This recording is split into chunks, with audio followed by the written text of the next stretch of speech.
The corridors of the Galactic Military Academy hummed with the usual afternoon bustle, as cadets from 100 different worlds moved between training modules. Among them walked Lisa Chen, her boots clicking steadily against the metallic floor. She carried herself with the quiet confidence that came from surviving Earth. What the rest of the galaxy had come to call a death world, Lisa had grown accustomed to the stairs. At 5'6", she was considered massive by galactic standards.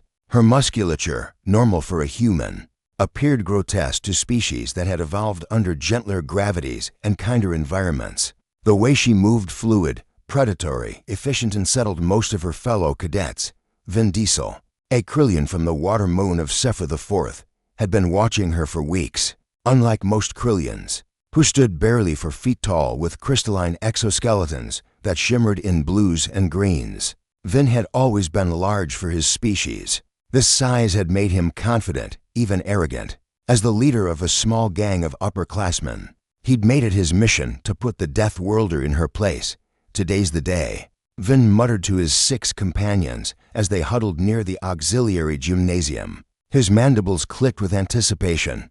Rax, a Thorian whose species prided themselves on their tactical prowess, nodded eagerly. 7 against 1. Even a human can't overcome those odds. What none of them understood what their instructors had tried desperately to teach them during orientation was that humans didn't come from a normal world.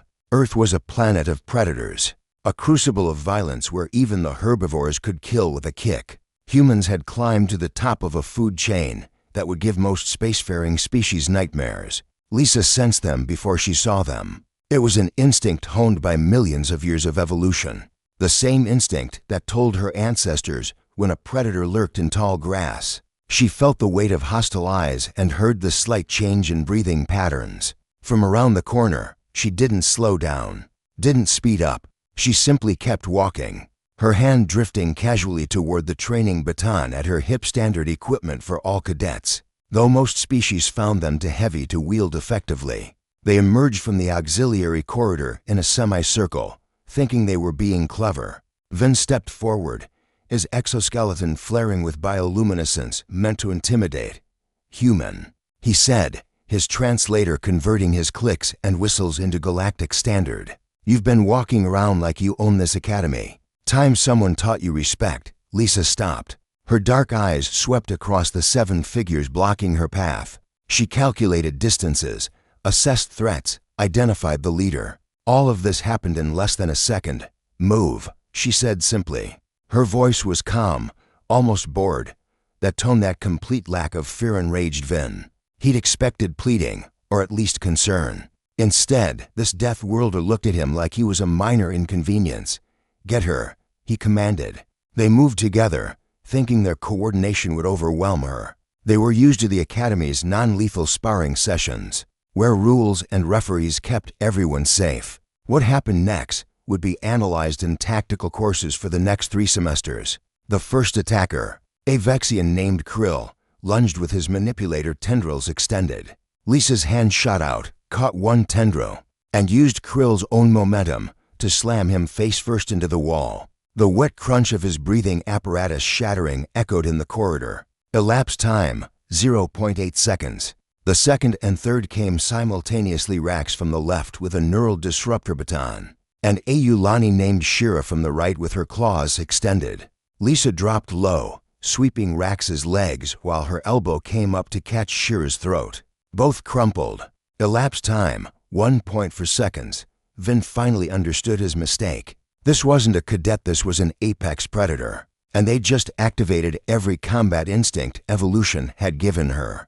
The fourth attacker hesitated, and that hesitation was fatal to his dignity, if not his life. Lisa's boot caught him in the thorax, and he flew backward into the fifth, and they went down in a tangle of limbs. Elapsed time, 2.1 seconds. The sixth, showing wisdom the others lacked, turned to run. Lisa let him go. She wasn't here to hunt, only to neutralize threats that left Vin. He charged, all his considerable mass behind the attack, his exoskeleton's natural defenses flaring.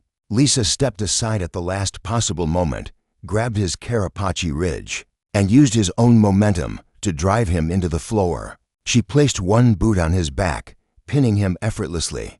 Total elapsed time, 3.7 seconds. Lisa looked down at the Krillian, struggling beneath her foot. "I didn't come here to fight," she said quietly. "I came here to learn. But I'm from a world where everything wants to kill you. Every single thing. We evolved to survive that. So when you decided to jump me in a corridor, you weren't fighting a cadet. You were fighting for billion years of survival instinct." She stepped back, releasing him. Around them, the other 6 groaned and wheezed, nursing injuries that would take days to heal, but would leave no permanent damage. Lisa had been precise, controlled, even merciful by Deathworld standards. "The Academy has cameras everywhere," Lisa continued. "Security will be here in 90 seconds. When they arrive, you can tell them what happened. Tell them how 7 of you ambushed 1 human. Tell them how that worked out." She stepped over Krill's unconscious form and continued down the corridor. Her stride unchanged, her breathing steady. Vin watched her go, his mandibles clicking in a rhythm his species used to express profound respect. In that moment, he finally understood what the instructors had tried to teach them. Humans weren't special because they were stronger or faster than everyone else. They were special because they came from a world so hostile that they'd evolved to be survivors, strategists, and warriors all at once. When security arrived, they found 7 cadets nursing their wounds and a new respect for the species from Sol 3.